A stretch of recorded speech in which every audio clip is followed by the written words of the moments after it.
Anong ganap sa mundo ng showbiz? Kasalukuyang binabatikos ng mga netizen ang mag-asawang vloggers na sina Sean Pelayo at Crysalia Jing, kilala bilang Habibi, matapos silang mapuna na tila nagpaparinig kay Ann Curtis sa kanilang Facebook Live noong April 18.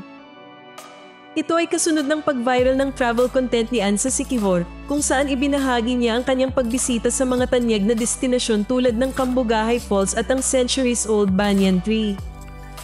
Sa nasabing live, ipinahayag ni Sean at Habibi ang kanilang pagkadismaya sa kakulangan ng suporta mula sa lokal na pamahalaan ng Siquijor, sa kabila ng kanilang patuloy na pagpopromote ng isla sa kanilang mga vlogs.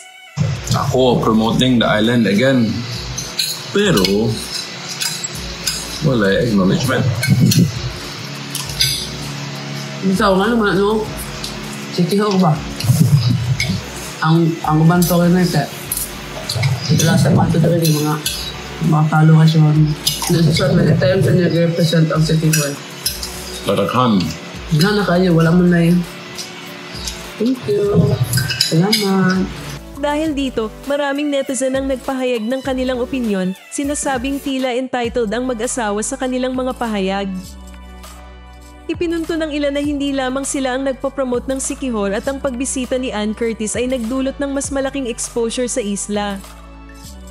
Hanggang sa ngayon, wala pang pahayag si Ann Curtis ukol sa isyong ito. Sa inyong palagay, may punto ba ang hinaing ni Sean at Habibi o masyado lamang silang entitled?